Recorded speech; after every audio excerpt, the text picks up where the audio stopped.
What's going on, good folks? It's another episode of the Learn As You Grow podcast. Sorry, I'm in the same outfit. It's hard out here right now, so it's not like I'm filming a couple shows in one day. Like, it's real hard out here. So I want to get into part two of the my first interactions with the police, cops, 12, whatever you want to call them.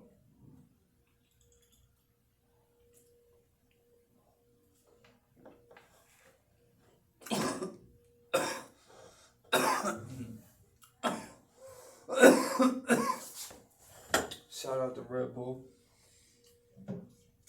for almost killing me. I'm live on the set, but nah. I need some energy. That lemon haze. That's something to write home about. So anyway, let me show my height. So I'm fresh. I'm looking at it. Alright.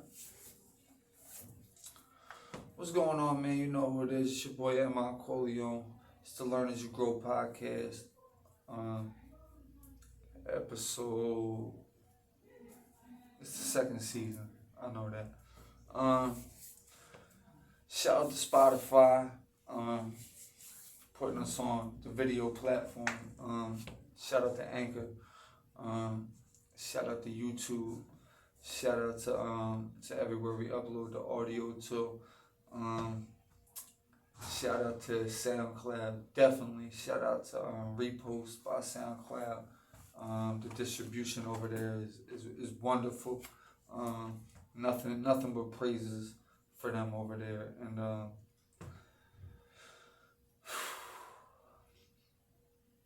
it's rough, man. But I'm gonna go back to my first interactions with police. Now I talked about how I was already on the wrong path with just being around my sister too much and just experiencing too much at a very young age. And so what wound up happening is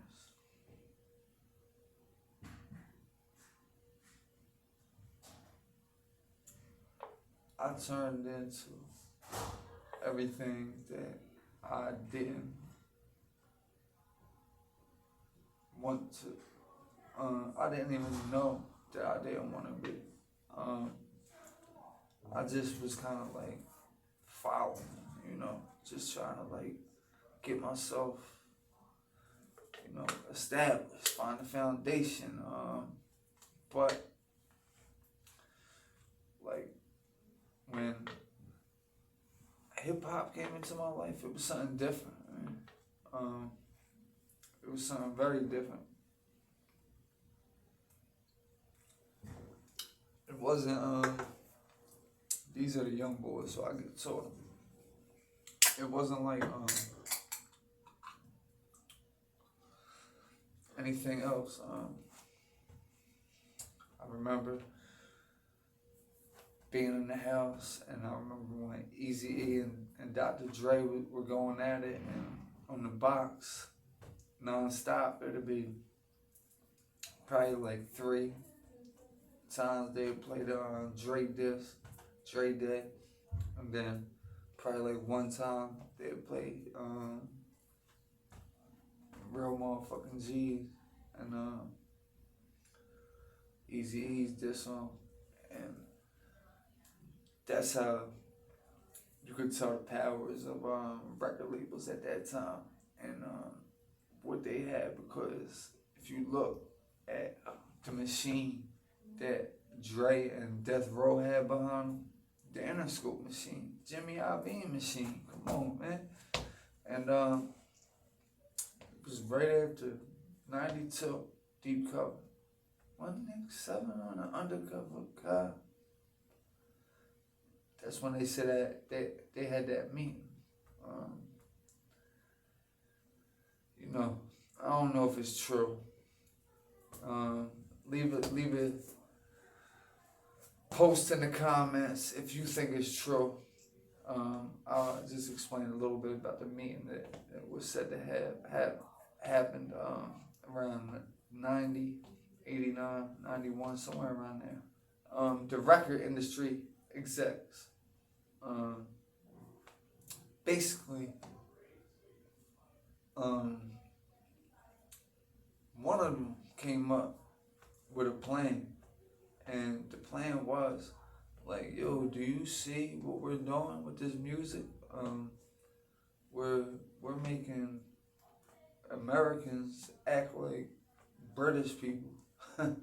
when you know, the Beatles and the Who and all them came over here, and Ozzy Osbourne and all them London, you know, UK people, and America was never on that type time with the Brits. I mean, we was never the type to follow them, but the 70s rock, the 60s, yeah. They seen what Elvis did. When Elvis died, that was the year my sister was born. They say it was like a president dying. And you know, it's like he single-handedly could have ran for president at that time, and probably really had a good chance of winning. And same thing with John Lennon. They said, like, you know, he wouldn't have been able to run for president, but they said if he endorsed a president, it was a wrap. Like, everybody was running with what John was saying. So you know, they said they get rid of people like that. So in the music industry. So they seen the type of behaviors that this music can sway children to behave.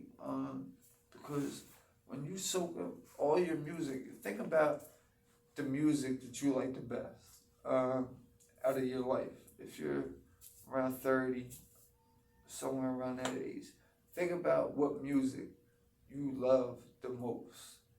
It's probably the music that you listen to from when you first started listening to your own music. Like, for me, it was like 7, 8. Like I said, Dre, Snoop. I would steal my sister's tapes when she went out, listen to them. And that's when they had Walkmans. And that's what I did. So I would memorize all of them. And then I would go into school, and then it'd be crazy. But I noticed the machine behind Jimmy Iovine and them. And they weren't nothing to mess with, man. And Priority, Ruthless Records, I believe they were distributed by Priority. Priority, great label. They distributed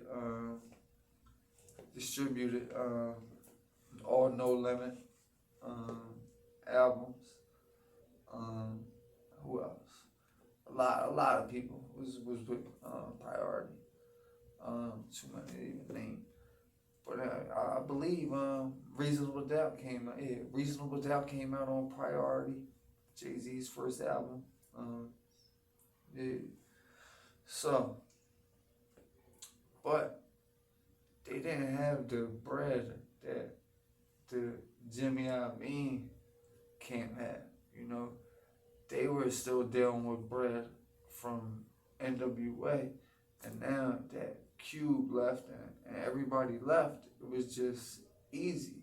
So now the money that was invested into NWA as a group is now it's just one person. So they probably, I don't know if it didn't first sound like they were investing the same money that they did to NWA as they did for Easy. And I don't know why that was, because I really believe that if Easy, because when Bone Thugs dropped, a lot of people sleep on that first Bone Thugs EP. They're the first ones that dropped the EP like that. Probably not the first ones, but they're the first ones that I remember dropping just like an EP with like 6 songs, but all of them being fire. Like For the Love of Money, Thuggish Wuggish Bone. That joint was just fire, man. And I truly believe that if Bone Thugs and Easy if Easy would have stayed alive and Bone Thugs, I believe that it would have been a real competition with Dre and them, and then with Pac coming home and Big, it would have been wow. It would have been wild. It would have been wild. And you know, it seems like people come and go in this industry, man, and it's like they go so quick. And it's the people that's doing something that go so quick. Like Nipsey, Dog. I know so many people talking about it, but it's the truth. Like, truth is truth, man. These people ain't signing no slave deals, man. You know, you see all these people that they got this big money, and it's cool, it's great, but let's keep it real. They made people a lot of money too. How much money do you think 50 Cent made Jimmy Iovine, Dr. Dre? I'll wait. How much money do you think Jimmy Iovine made off of Dr. Dre?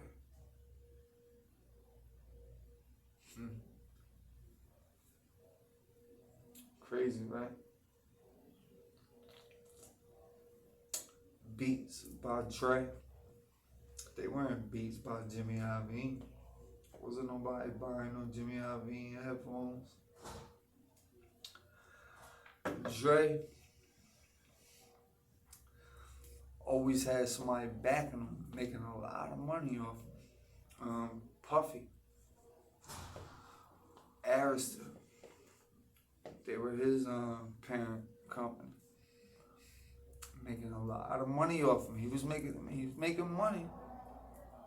But there was a time when Puffy, you can do your research, where he said it himself in interviews, where his money was starting to get kind of funny. You know, and you know, funny money to him is, you know, no more private jets. We taking first class for flights for a year straight. You know what I mean? We can't do this. And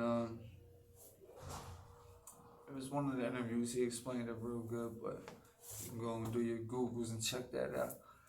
But I always listen to what people like that got to say, like a Nas. He ain't make all of his money from music. Nas could have did so much more with his career as a whole. I'm talking about with advertisements, with this and that. Nas could have really been a star, but he didn't want to. And Chris Lighty, hold on. Steve Stout, rather,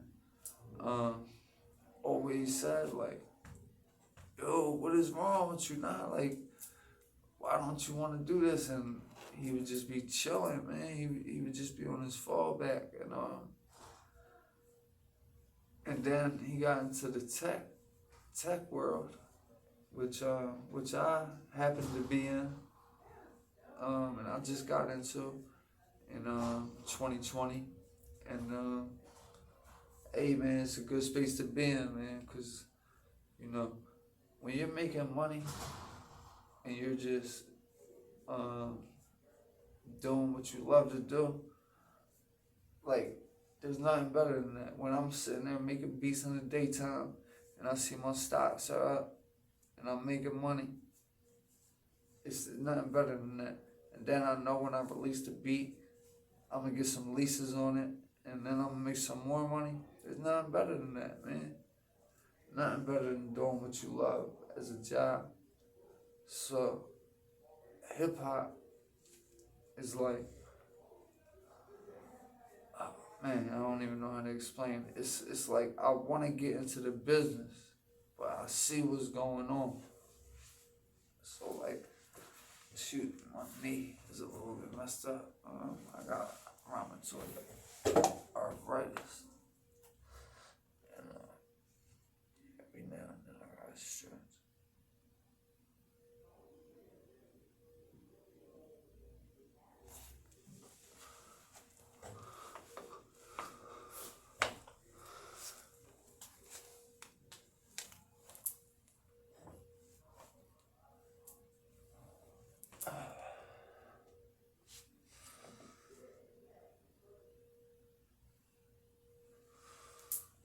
Alright, so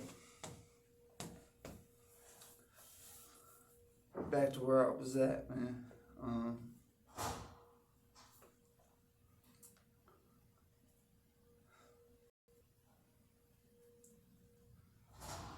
These last months been so hard, man. As you all know, the death of my sister, man, hurts so much, man. It's so painful. I wake up every day and the first thought is like, she's not here. I'm not gonna talk to her no more. But then, what I believe in is I believe in energy. I don't believe that when you die you just fade away or you go up to the clouds and ooh. I don't believe that. I believe that you come back reincarnated, not even as just a human being. It could be something small, and it's not even that you're reincarnated, it's that you can, that energy's still around, so that energy can go through something else or someone else and speak through them from her. And I know that she don't want us to mourn her. She wants us to celebrate her life. And I've been trying to do that, and like, dang, like, I got a song I made for her, and I'm not really even, I was gonna shoot a video for it and all, but then I'm like, dang, should I put it out? Does that make it look like I'm trying to profit off my sister's death? But then at the same time, I'm like, this is the pain I'm going through. It ain't that I'm trying to profit off the pain I'm going through, of course. If I can profit off my pain, why not? So that's why I got into this pocket where,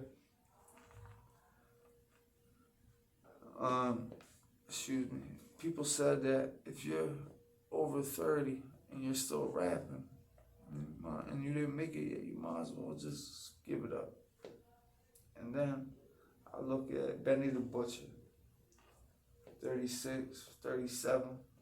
I'm 36 years old, by the way. He's 36, 37.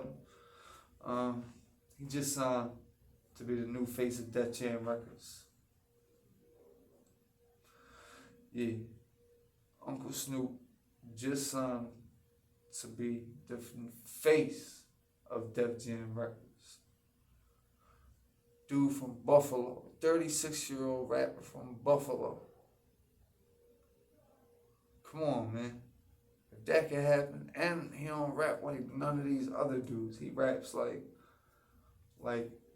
that real, that stuff that I rap like, that pain, that stuff I experienced, the pain,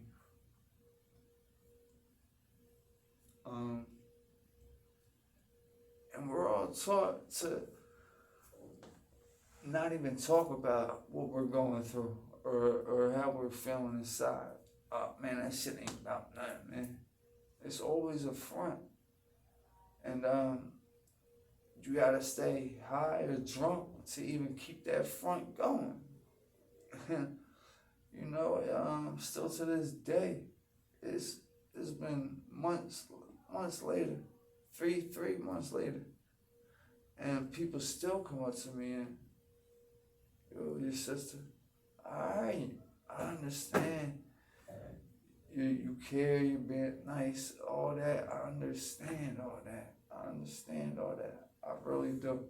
But if you see me smiling and I'm, you know, doing something else and I'm with the homies and I'm chilling, this is no disrespect, but please don't come up to me and ask me about my sister. You know, if you didn't ask me yet about it, you know what happened. You know how I feel.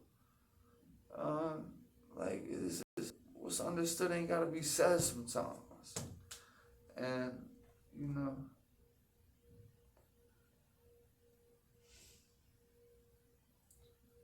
when you're grieving, there's a couple stages of grief. This stuff that I'm on. They got me in counseling and all this, you know, once a week. But when you're grieving, there's a couple different sides of, you know, you sad, you get depressed, you get angry, and I've been there. Like, I punched on a wall, I tore my knuckles, love.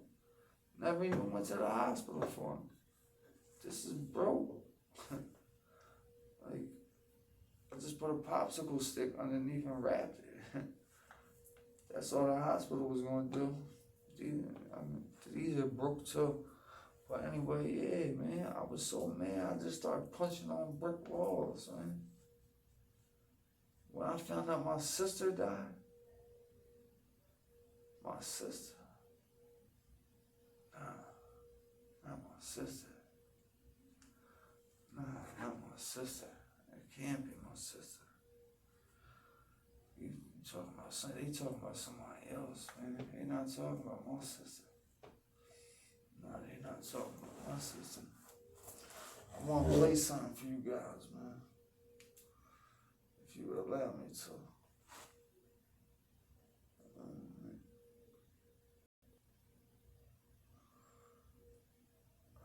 Play something real quick for you guys.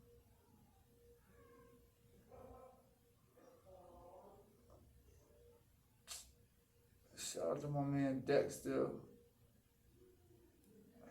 He gonna come do the podcast real soon. Shout out to my man Steve Solers too. He gonna come do the podcast real soon.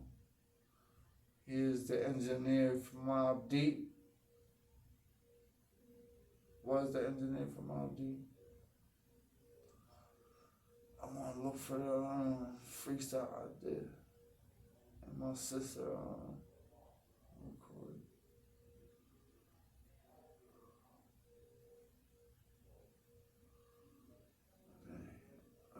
Here it goes. 2014 thing. Got 412 views. Let's see.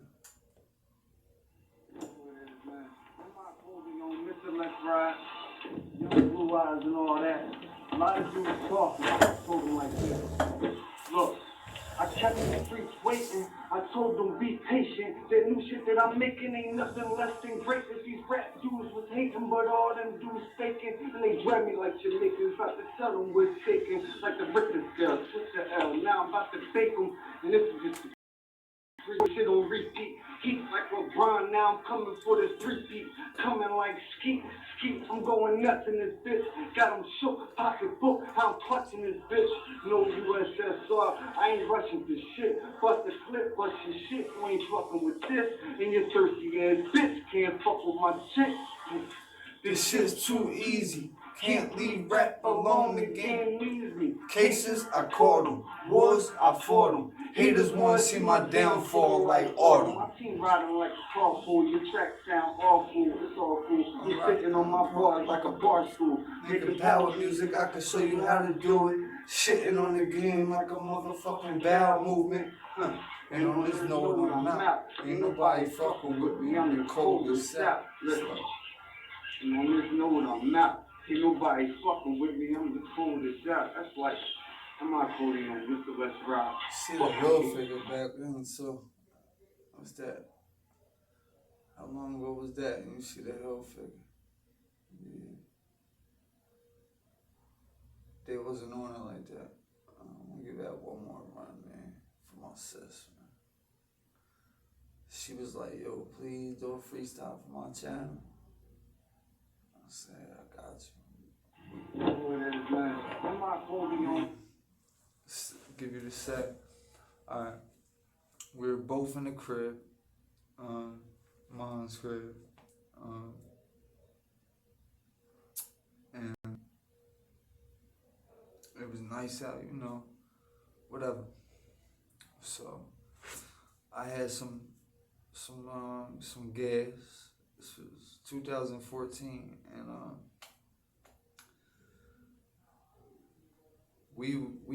was like, yo, so you trying to take a walk? And I'm the type, because of my arthritis, forever, because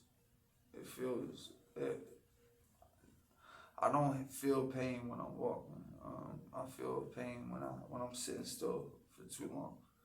So we walked from Fishtown to Penn's Landing, from Penn's Landing to like Broad and Market. And while we was out near like the Liberty Bell, we went to a little ducky spot, and she was like, yo, we smoking some gas, and she was like, yo, can I get a freestyle for my page, please? And I gave her this verse right here. I cycled this verse neither. M-i-Corleone, Mr. Let's Ride. It wasn't rocking go figure back then. All that. A lot of dudes talking. I told them like this. Look, I kept the streets waiting. I told them be patient. That new shit that I'm making ain't nothing less than greatness. These rap dudes was hating, but all them dudes faking. And they drag me like Gimmicks, about to tell them we're shaking. Like the Richter scale, switch the L. Now I'm about to fake them. And this is just the free. Throw this shit on repeat. Heat like LeBron, now I'm coming for the three-peat. Coming like skeet, I'm going nuts in this bitch. Got him shook, pocketbook, I'm clutching this bitch. No USSR, I ain't rushing for shit. Bust the clip, bust your shit, you ain't fucking with this. And your thirsty ass bitch can't fuck with my chick. This shit's too easy. Can't leave rap alone, the game needs me. Cases, I caught them. Wars, I fought them. Haters wanna see my downfall like autumn. My team riding like a car fool. Your track sound awful. It's all cool. I'm sticking on my bars like a bar stool. Making power music, I can show you how to do it. Shitting on the game like a motherfucking bowel movement. And on this note, I'm out. Ain't nobody fucking with me. I'm the coldest out. Listen. And on this note, I'm out. Ain't nobody fucking with me, I'm the coldest out. That's like, M-i-Corleone, Mr. Let's Ride. Fuck the hate. Man, I wish I could go back to that day, man. Man, we walked for like 2 hours. How about this day? Let me explain this situation. Alright. this was a show that I did. It was at Connie's Riff Raff. If anybody really knows about performing in Philadelphia, you know about Connie's. And that's where we were. And just I had the whole Grace Ferry in there, and it was a wonderful time, man. And yeah, the boy who recorded it, I don't know why he recorded this sideways. Hold up, let me see if I can even fix that. Shit, hold up.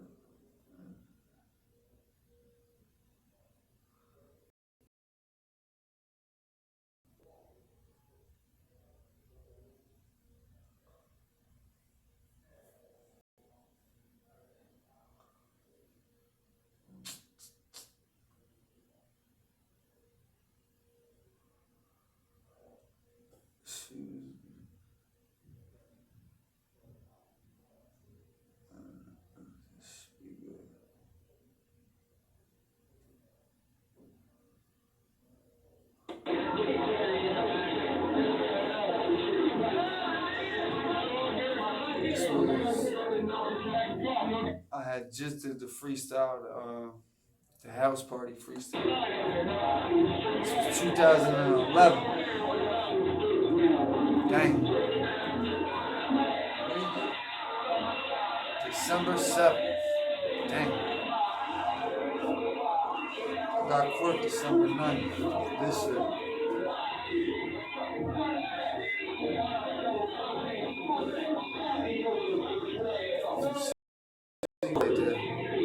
It's not the hill finish shit, it's polo shit.